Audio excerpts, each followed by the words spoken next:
Құрметті жігіттер, темекіні қойғаныма Құдай қаласа тамыздың 19 күні тура 1 жыл болады екен. Иә, 1 жылдың ішінде мен әлі темекі шеккен жоқпын. Осы уақытқа дейін темекі шегу тәжірибем, орысша айтқанда стажым дейді ғой, 13 жыл болған.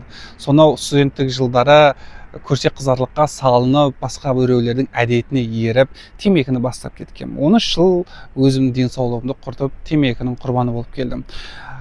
Енді былтыр 2025 жылы өзіме қарап қойып бұл темекі шеге берсем, ары қарай менің өмірім күрт өзгеріп, денсаулығымда күрт өзгерістер болатын сездім. Өйткені 60 жасқа, 50 жасқа келген кісілерді көрдім. Олар өмір бойы темекі шеккен.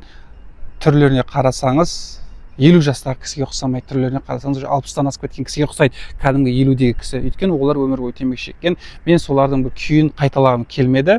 Соның арқасында ерік жігерімді жинап темекіні қойдым. Құдай қаласа 20 күннен кейін темекіні қойғаныма 1 жыл болады екен. Бір түсінгенім, темекі шеккен адам мен темекі өмірінде шек көрмеген адамның арасында жер мен көктей айырмашылық болады. Мен қанша темекіні қойып кеткен болса да, миымда, санамда әлі менде жаман әдет қалып кеткен. Темекі шеккім келіп тұра береді. Менің уже организмге темекіден тазаланып кетті, бірақ алайда темекі шегіп тұрған бір адамды көрсем, немесе досымды көрсем, менің ішкі бойымда темекі тарту деген құмарлық әлі бар, басылмаған, іздеп тұрам. 1 жыл өтіп кетті. Неге? Өйткені менің миымда уже мен сол әдетті кіргіз қойғам. Ол әдеттің елесі менің бойымда бар, ол елесті шығарамай жатырмын, және ол елеспен мен мәңгі бақи жүре беретін сияқтымын. Тек қана миыңмен күресесің болды.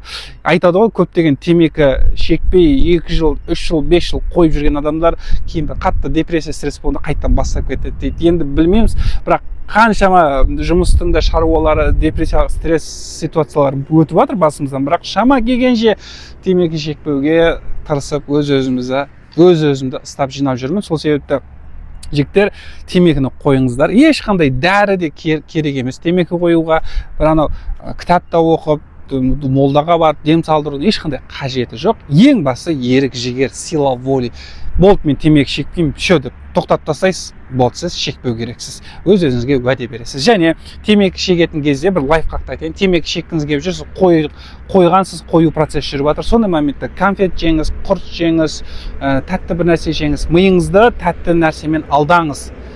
Жаңағы кола ашқыңыз келіп тұрма, кола ашып жеңіз темекінің орнына, құрт жеңіз, конфет жеңіз, сақ жеңіз, болды. Бірақ темекіні қолданбаңыз. Bir апта өткеннен кейін темекінің уже ұмыта бастайсыз, организмден шыға бастайды. Солай темекіні тастап кете аласыз. Құрметті жігіттер, темекіні қойыңыздар. Жастарыңыз қазір 30-дан асып жатыр ма? Ол 40-қа дейін шексеңіз, ары қарай темекіні қою қиын болады. Өзімнің басынан өтіп жатқан нәтижем ғой. Сондықтан сіздерге айтар кеңесім, темекіні қоюға тырысыңыздар, дендеріңіз сау болсын. Және сұрақтарыңыз болса, жігіттер, осы видеоның астында комментарий бөліміне комментарий жазыңыздар, сұрақ қойыңыздар, арнаға тіркеліп, қолдау білдіріп қойыңыздар. Қазақтар бір-бірімізді қолдап, жебеп жүрейік. Аман болыңдар, жігіттер, арнаға тіркеліп қойыңдар.